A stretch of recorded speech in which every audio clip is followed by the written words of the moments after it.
Hello, thanks for joining me. Today I'm making orange walnut bread from 250 recipes by Elizabeth Craig for use with Borwick's baking powder, which has no date in it but I think is 1920s. I have a very tatty copy of this book, falling to bits sadly, and much scribbled upon and drawn upon by one Winnie Jones, who apparently was still learning how to spell her name. Okay, so let's start. So we need 5 cupfuls of flour. This makes a massive quantity, makes 2 cakes. So 1,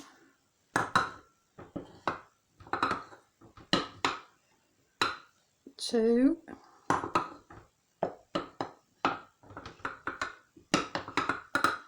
3,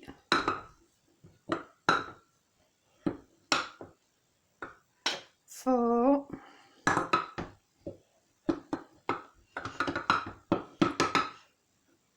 5 cupfuls of flour, a teaspoonful of salt,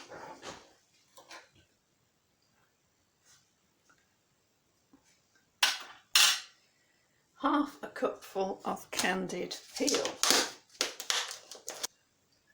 half a cupful of candied peel, a cupful of sugar,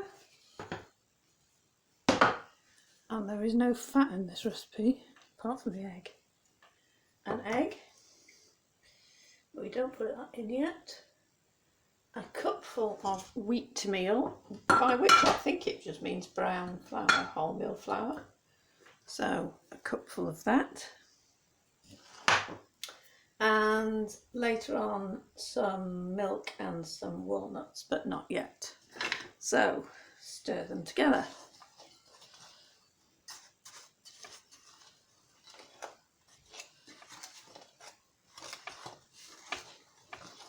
And to that we add 6 teaspoons of baking powder.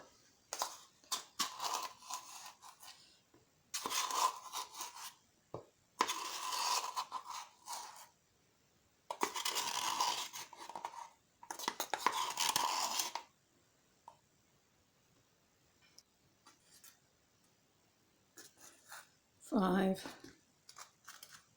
6. So all that's stirred in, and then also the half cupful of chopped walnuts. So in they go. Mix thoroughly and lightly beat in the milk and the beaten egg. So 2 cupfuls of milk. Now I have made this before and I know that 2 cupfuls of milk is not really going to be enough, but we'll see. 1, 2. I don't think it matters what size cup you use because it's just all in proportion. So I've just used a cup, but if you want to use a proper measuring cup you can do that. So now we need the egg, 1 beaten egg,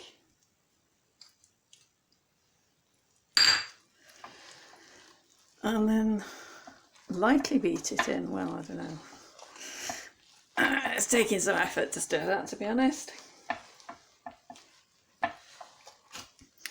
Now it then tells you to turn it into a buttered loaf tin, but unless you've got a really enormous buttered loaf tin, I strongly suggest you use 2, because this is going to rise and it's already quite a lot of mixture. You see what I mean? I don't think that's enough milk, so I'm going to just slop a bit more in. There, that'll probably do it. So you just stir this round. I've got a huge pannion to mix this in. Don't use a small bowl because it'll overflow. So just going to stir that around a bit more. Oh God, there's an effort involved in this. And then it'll be time to put it in the tins and bake it. So I've got 2 2-pound loaf tins here, with greaseproof liners in, and I always find the greaseproof liners sort of curl up when you're trying to fill them, which is not very helpful. So I just sort of stick them to the side of the tin with a dab of margarine. So they're still going adrift a bit, but it gets easier when you fill them up. This stuff is really gloopy and thick. When you eat this cake, because it's got no fat in, it's a tea bread, the idea is that you actually butter it. Otherwise it is a bit dry, but it is very nice. So I'll just carry on filling those up. And then they go in a moderate oven. So I'm doing it in 160 Celsius. And they go in a moderate oven for, it's all sticking together, for I think it's 3/4 of an hour. Just check. Yeah, 3/4 of an hour. Or as long as it takes until they're done, basically. So if you insert a skewer and it comes out not runny in the middle, then you know they're ready. Right, I'll fill those up off camera, I think, because I'm going to make a glorious mess probably. While my tea loaves are cooking, a few words about the author of this book, Elizabeth Craig. She was born in West Lothian in Scotland in 1883. She was the daughter of a minister, but she went on to be a journalist. She started writing the cookery feature in the Daily Express in 1920. She began collecting recipes when she was only 12, so some of her recipes are actually older than the books in which they were published. So they've come out of the oven now after exactly 3/4 of an hour, and as you can see they've risen quite well. That one rose so much that it actually stuck to the oven element and started to burn. So we'll insert a skewer just to make sure. Yep, that's nice and dry inside. Yep, so all we have to do now is cool them and leave them until they're cold, and then we can try them. Well, they've cooled now. I'm going to freeze one and I'm going to eat one with a cup of tea, which is how it should be done. This is tea bread. It's kind of more like a bread texture than a cake texture, to be honest. And the taste is lovely. It's called orange tea bread, even though it doesn't contain an orange. It just contains a bit of orange, candied orange peel, which gives it a slight orange taste. You can taste the walnuts, and it's not too sweet because it hasn't got much sugar in.